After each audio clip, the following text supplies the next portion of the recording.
We are the laws of shofar, actually. Learning about the blast of the shofar. Welcome to Rosh Hashanah.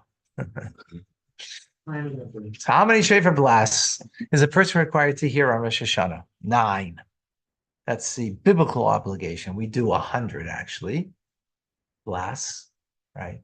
We do 30. Well, he's going to actually explain, I think, today. This figure is derived as follows. The Torah mentions the word teruah, sounding the shofar 3 times in association with Rosh Hashanah and the Yovel, right? Where do we have it? This week's parsha is Yovel, right? We had the word Yom Yovel. We had it as a day of Yovel, right? Yeah. Sure.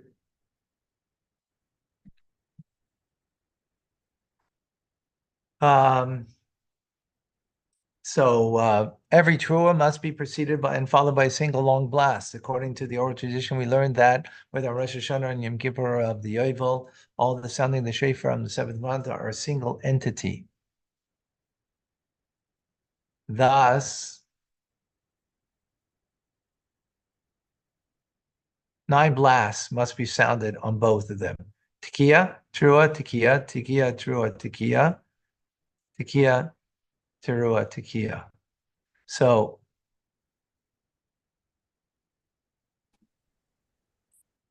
trua, and we're going to see this is a question. What's a trua? Is a trua 3?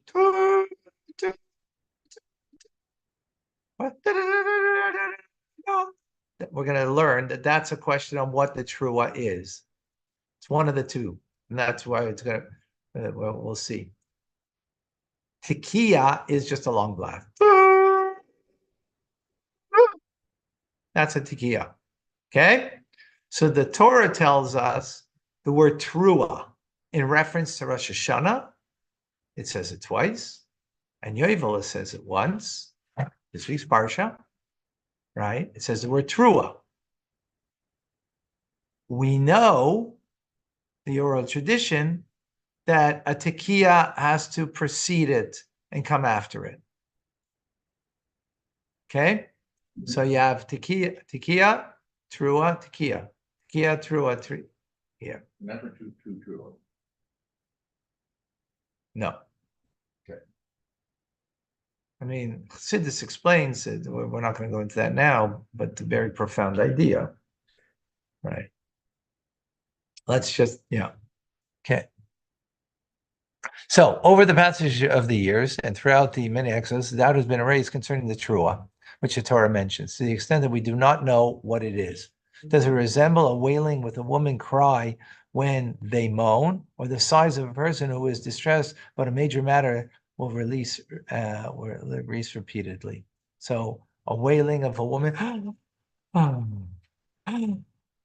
or right? So that's the 2 different blasts that we just spoke about, right? Oh wow, really? Yeah, because the blast of the shofar is the wail of the soul. Mm-hmm.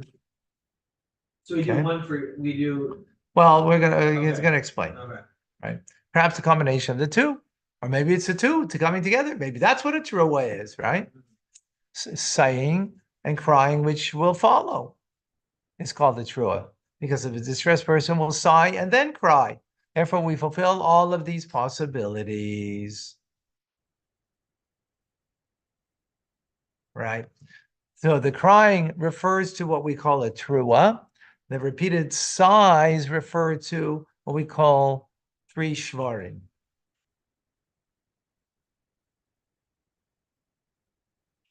Right? So the sigh is right? So right? And the shvarim is at 3.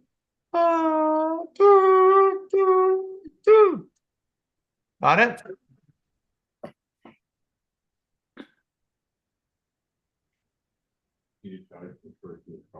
Hmm? So the insistent crying, right? That's the cry. Then the sigh, oh, right? That's the longer one of 3. Got it? Yeah. We call that shvarim. That one, the 3. The other one is called trua. Even though the Torah, going back, Torah only uses one word, trua. We have a tradition that a trua has to come before and after with a tekiah. Okay? What we didn't know, or what we lost the tradition, is precisely what, when the word trua is in the Torah, what kind of blast is that representing what kind of cry of the soul? Sigh, cry of the soul. Okay? Is that clear? So Trua today, in like the sense of how it's used, is That's trua. And shvarim, right? It's the 3. yeah, but what's Terua? Terua is representing sort of both the crying and the wailing Trua in the Torah. in the Torah. Don't get Yeah, confused. that's Torah. Okay. And what the Torah uses the word trua, we don't know what it means today. We don't know. Does it mean this or that? The this we call now the trua. Okay. Yeah.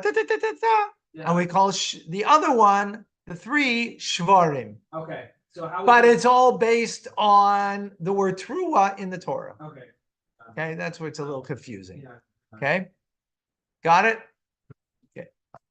Thus, the order of the blowing the shofar is as follows. First, one recites a blessing and sounds a tekiah, right, the long. Afterwards, 3 shvarim, right, 3 shvarim, right? And afterwards, tekiah. Then you finish off tekiah, right? Oh, sorry. So then afterwards is the trua, right? And afterwards tekiah. And you repeat this pattern until you complete 3 series. What's interesting, that's not how we actually do it now. Okay, because that's the 3rd one that we do. Okay, then he sounds tekiah, afterwards 3 shvarim, and afterwards tekiah. Then he repeats the pattern until he completes 3 series. Then he does tekiah, afterwards trua, and afterwards tekiah. He repeats the pattern until he completes 3 series. Thus, we have a total of 30 blasts of the shofar in order to remove any doubt. We just do it differently. We do the first one last. We first do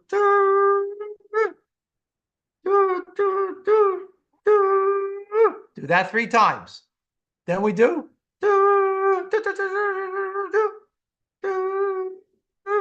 3 times. Then we do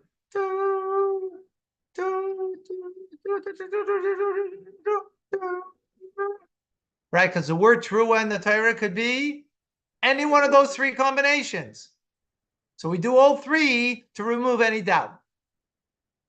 Is that clear? Yeah. Just we do it a little different than the way Rambam says here. In the order, just in the order. Okay? That's 30 bucks. Yeah. The required length of a trua is that of 2 tekiyas. The required length of 3 shvarim is that of a trua. So a trua is right?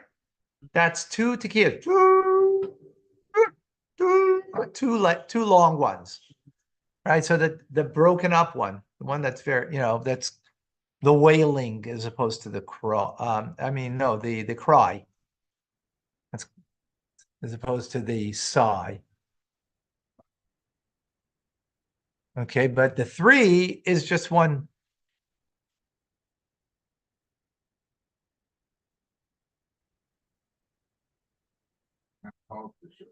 Yeah, right. Yeah. When a person sounds a tekiah and a trua, and afterwards sounds a long tekiah, extended it twice the length of the original one, we do not say that it may be considered as 2 tekiyahs. Thus, allowing one to complete the series merely by sounding a trua and another tekiah Rather, even if one extended the tekiah the entire day, it is considered as only one single tekiah, and one must sound another tekiah through a tekiah until he completes a series of 3. Right? In other words, tekiah is just one long blast. What defines that long? Well, it could be a whole day. Not that you can do it a whole day, but concept of it, Sure. right? Even if you do a tequila and you make it extremely long, you can't say like, oh, that's 3 tequila. Exactly. Exactly. If a person hears one shofar blast at 1 hour and a second in another hour, even if he waits the entire day, the two may be considered to be a single unit, and he may fulfill his obligation. It's obviously not the way to do it, but we're talking. The above applies provided each series is heard in the proper order. One may not hear a trua and afterwards 2 tekiyas, or 2 tekiyas and afterwards a trua and the like. It's got to be proper order, right? Tekiya and what tekiya sandwiches everything, right? Yeah. Right. And Chassidus explains this is like it's blow your mind, when you understand it according to Chassidus. But we're not going to do that now. You know why? We're learning Rambam, not Chassidus. Yeah, we will have to come back. Gotta come earlier for that. If a person heard 9 shofar blasts from 9 men simultaneously, he has not fulfilled his obligation for a single blast. If he heard a tekiah from one and a trua from another, and another tekiah from a third in sequence, he has fulfilled his obligation. Wow. What is that telling us? It's about hearing. It's not about who you're hearing it from. Right? Yes. It's not about who you're hearing it from. It's about what you're hearing. Yeah. So therefore, it can come from 3 different people. But it can't come all at once. Yeah. Why? Because you didn't hear it in an order. Yeah. And that's part of the hearing. It's got to be in a specific order. The above applies even if one heard the shofar blast with interruptions, even if the blowing was extended over an entire day. Person does not fulfill his obligation until he hears all 9 shofar blasts, for they are all only one mitzvah. Thus, they are dependent one on the other. You might say, well, remember, we're only doing this out of doubt. We have to do, right? But because of the doubt, you got to hear it all. You can hear it over like a ridiculously extended Exactly. Right. Right. Again, why are we saying this? Because we need to know the parameter of the law. Yeah. Not that that's the way you should fulfill the mitzvah, but we need to know the parameter of the law. So that we hear 100 blasts. Yeah, we're not there yet. Well, that's not, what's Rambam teaching us first? The order is what the blasts are. Yeah, well, what law is he teaching us first? What What's the is shofar? Huh? What is a blast? Biblical law. Okay. First, you got to know biblical law. Then you can go to rabbinic law. Then you can go to custom. Okay? But the blast is referring to a sequence of. Well, blast isn't a sequence. A blast is a blast. A sequence is a sequence. Mm. The blast has to be in a sequence. So I've lost a little bit of tekiah. So, but right now we're learning biblical law, right? Because of the doubt that we have, therefore, that's why you have to fulfill the biblical law. You have to do it. You have to do a combination of 3 of each one, because we don't know which one it is. Therefore, you got to do all of them to fulfill the biblical law. We didn't get into rabbinic law. Okay? Clear? That's clear, but I'm just unclear about what the word blast means. Like Okay, a singular blow. Yeah, or a blow, or that's one. It's not like each. It's a No, blast. Okay. no, obviously not. Okay. How would each one be? Then you're doing a bunch of them. Okay, it's like a. It's a unit. It's a unit. So tekiah is a blast. Yeah, A exactly. tekiah is a Well, no, they're all blasts of the shofar. They're different types of blasts, Okay. right? Mhm. So if you had to do the blast of the trua, which is and you just did, you didn't do it long enough. Yeah. You don't fulfill the mitzvah. You have to have a length. We gave a length, right? Yeah. So you have to do the length. If you don't do the length, then you didn't do the mitzvah, That's the blast. huh? That's the blast. They're all blasts of the Right. shofar. They're all but they're different blasts of the Okay. shofar. That's what I'm saying. Okay. Okay, No, I get it. okay, the congregation is obligated to hear the shofar blast together with the order of blessings. How is this expressed? The chazan recites Avos, Gvurais, and sanctification in God's name, Malchias. At this point, the shofar is sounded 3 times, Zichrenes, the shofar is sounded 3 times, shofar is sounded 3 times, and concludes the Amida with the Avodah and the acknowledgement of God's wonders and priestly blessing. So, I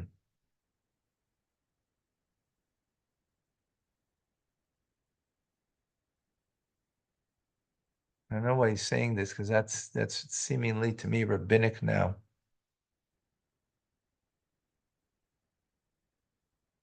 Mm-hmm.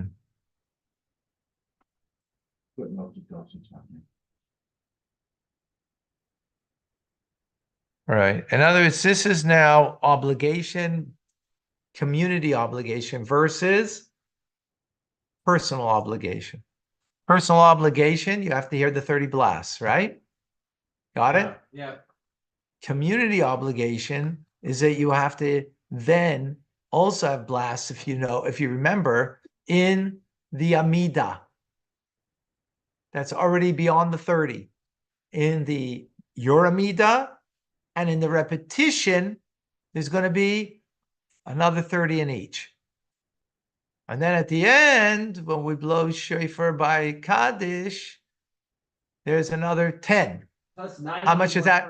Plus 10 equals 100. In one prayer. In one one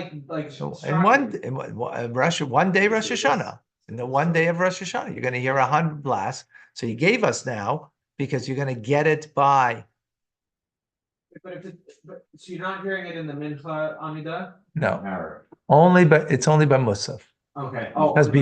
Because it's before Musaf that you're making the first blast, which he doesn't even refer to that right now. I'm not certain why. Well, I believe it says so. Not in the bold print, but there's a light print which says it's Musa. Yeah. Yeah. So it's written there. Well, it's clear. It's from Musaf. It says there by the Chazan, right? These 3 intermediate blessings recited on Rosh Hashanah and Yom Kippur and Yovel, Malchus, Zichrenes, and Shreifis are each dependent on each other. So if you look in your davening on Rosh Hashanah, right? On Rosh Hashanah, not on Yom Kippur, because here it's Yom Kippur of a Yovel year, of a Jubilee year. We don't have that today, right? So it's only Rosh Hashanah. You'll see that in Musaf, there's a regular part of Musaf, then there is 3 extras. And that speaks about Malchus means sovereignty, God's sovereignty. Zichrein is God to remember. And Shofar is about Shofar. And in each section, you will have 30 blasts. You'll have the 30 blasts of the Shofar. You'll have 10 blasts. So you have 10, 10, 10. Right. Which will be 30 in your Amida. Yeah. And then in the repetition will also be 10, 10, 10. So if you're davening by yourself on Rosh Hashanah, you just listen. You remember, because the mitzvah is to listen, even if you're not at the right place. No, not that it's not a right place. Even though you're not where the chazan is or where the shofar blast is, let's say you're stuck behind. It happens, right? You daven slower. The mitzvah is to hear. You don't have to hear it at the point. You have to hear it at the point that you're at. Yeah, that's not what I'm talking. I'm talking about if you're not even in a minyan, like if you're a Jew on an island by yourself, then you're not hearing it during the repetition because you wouldn't do the repetition, right? You would just you would not hear. You mean if you had a shofar and you blow it through? Yeah. So then you wouldn't be obliged. Because you wouldn't have the communal obligation. Right, because it's based on the communal What obligation. if you didn't have a minyan, like you only had 6 people? Would that? It's not a minyan. That's not a. So it seems from here that you don't have that obligation. Okay. Could you still do it? You could still blow the shofar. Yeah. Right, but it seems like the obligation comes out of the fact that it's a community. Okay.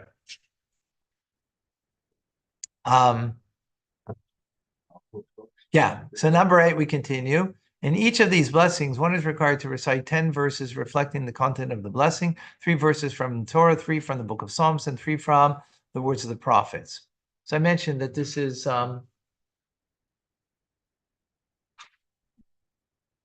right. If you're looking at Machzor, you'll see this. Okay. Should a person conclude with the verse of the prophecy, he fulfills his obligation. One concludes with the verse of Torah, rather, right? Should a person recite only one verse from the Torah, one from the sacred writings, and one from the prophets, he fulfills his obligation. If he states, in your Torah, God, our Lord, it is written, and he recites one verse from the Torah and concludes, nothing further is necessary. Uncertain why he's writing this here.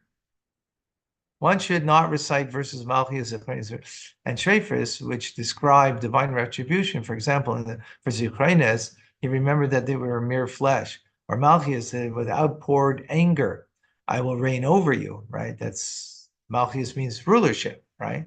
So you shouldn't be that way, right? Or Shreifris, blow the shofar of Giva. All those are negative references. This is Rosh Hashanah. We want God not to have a negative perspective on us, right? Yeah. So it should only be positive verses. No Tachman. Huh? No Tachman like every festival. Right. Similarly, Zichronos, which are merely associated with an individual, should not be mentioned, even if they are of a positive value. For example, remember me, O God, amidst the favor of your people. Remember me, my God, for good, right? So in other words, it's got to be collective, right? Because this prayer is a collective prayer for all of the Jewish people, right? And then because you're doing it together with a minyan in a collective whole. And that's what makes the obligation then to hear more blasts of the shofar. Okay? Versus using the verb pakad, for example, that you have surely take note, may not be included as Zichronos. One may mention verses that refer to retribution to be visited upon non-Jewish nations, for example. God our King, the nations will tremble, right? Tremble because of, right? Fear. A fear, right? Like, like when a helicopter goes down, right? The point in that is to bring tremble to the nations of the world, that they should recognize that God is in control and God did something that time to tremble. Huh? To release the captive. Amen. Right? Yeah. Remember, O God, against the Edomites in the day of Jerusalem, God, the Lord, and will sound the shofar and proceed in a southerly storm wind. All the following verses here, Israel, God is our Lord, God is one. To you shall be revealed that you may know, and you shall know today and draw it close to your heart, express the concept of God's sovereignty. Even though these verses do not explicitly mention his kingship, they are equivalent to God who will rule forever and ever. And when he became king in Yeshurun. The following is a commonly accepted custom for the blowing of the shofar on Rosh Hashanah in the communal service. What was the word here? Communal. No. I mean, yes. Commonly. Huh? Commonly. Oh, custom? Custom. Yeah. Custom. What do? We start with biblical law, and then we went into biblical personal, then we went into community obligation, which I don't think, it's not a biblical obligation. That can't, because I don't think there's a verse. We didn't bring a verse to say why we have the obligation to blow more blasts of the shofar, right? It's a rabbinic law, right? Now we're going into custom. Huh? Well, let's learn Rambam. But I missed it. I mean, We didn't explain. We didn't go. We didn't. No, we didn't. Okay, good. Didn't miss it. I thought I missed that. No. After the Torah is read and returned to its place, congregation is seated. One person stands and recites the blessing. Wow.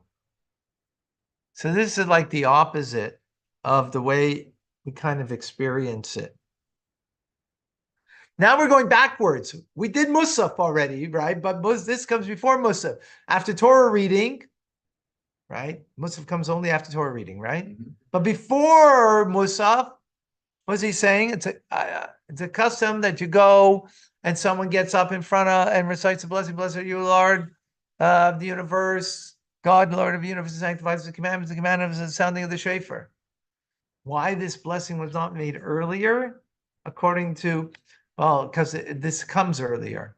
But why is he saying that this is the custom as opposed to law? Because it seems to be that the basic law is, I'm confused. Why am I confused? Excuse me, I can't stand up. Why am I confused? Is because we said that the blast in davening of Musaf was what? Communal obligation.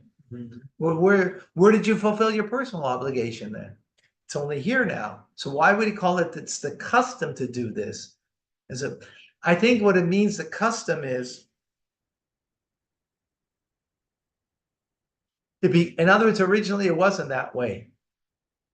That you blew the shofar after Torah reading before Musaf. It developed that way. It was originally in the davening itself, part of the davening. As a communal obligation, that's where you have to blow the shofar, and that's where you fulfill your personal obligation. Got it? Following? Menachem Hill, you with me? Yeah, I'm here. No, you're reading other place. You're not because in other words, this is not a biblical obligation. Biblical obligation is not telling you to do it at a particular time. You have to do it on Rosh Hashanah, blow the shofar, right? So it became the way to do it is To hear it? Hear it. We're talking only hear. The mitzvah is to hear. You just said to blow the shofar. That's not the obligation. I'm sorry. To hear the shofar. Okay. To hear the shofar. Sorry. So it became the way to do it is in part of the davening. Right? That's how you fulfilled it in the communal davening. Then it became a custom. No, do it before. Right? But what are you fulfilling? Your personal biblical obligation. And therefore, that's why you're making the bracha now. So you wouldn't be able to talk between the bracha and hearing the shofar. Exactly. Yeah. The entire congregation responds, Amen. He then recites the blessing Shechianu, and the entire congregation responds, Amen to him. 30 blasts of shofar are sounded in the proper order, as we've said. Kaddish is recited, congregation stands and recites Musaf service. After the Chazan completes the fourth blessing, Malchias, the Tekiah 3 Shvarim of the series of Truas and Tekiyahs was sounded once.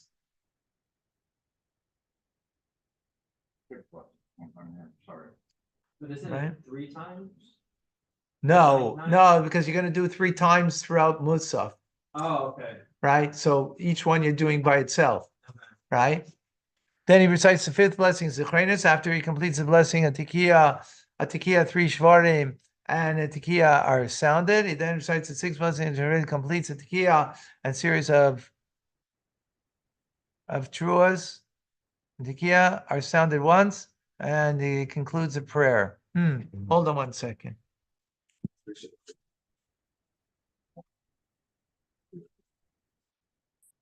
No. So is it? Hold on. Give me a second. I just want to get I want to get a machzer. I could show you. Here we go. We got a machzer here. We're ready. Okay, so page 1 in the red machzer, page 175 over here. You have the order. Begins, and then you have the Shema called shofar, and you have the blast of the shofar. So you see over here. Yeah. You see each one is 3, right?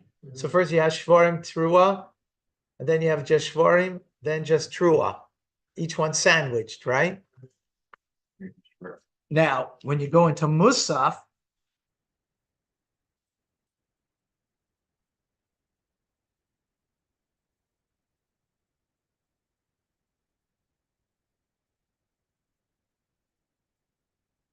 here in Musaf, look, you have a combination. Tekiah, Shvarim, Trua, the 2 together. Here we go. You go.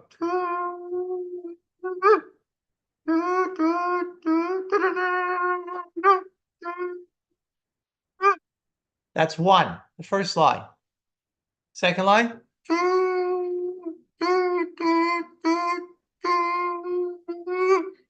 And then the third line.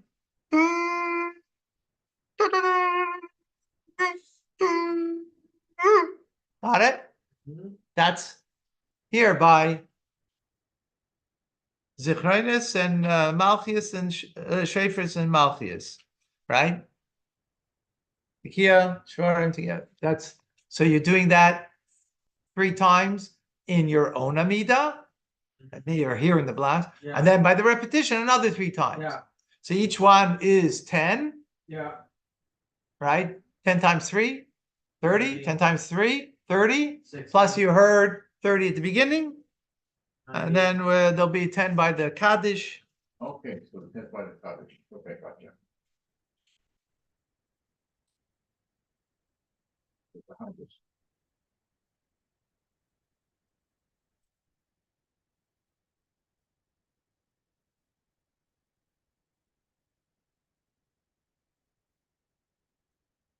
There is a Kaddish by the Chassan after the Amida, and in the middle of the Kaddish, right? Just like on Yom Kippur also, right? In the middle of the Kaddish. You blow the shofar While the Kaddish is being said. in the middle of the Kaddish. Yeah. Okay? Yeah. We're good, folks? Yes. No, you're not. You're great. All right. You lasted this long? You're great. Pushing through. Okay, halacha number 11. The person who sounds the shofar while they are sitting also sounds the shofar according to the order of the blessing while they stand, meaning an amida, right? He should not speak between the shofar blasts while the congregation is seated and those sounded while they stand. If he did talk between them, even though it is a transgression, he does not repeat the blessing.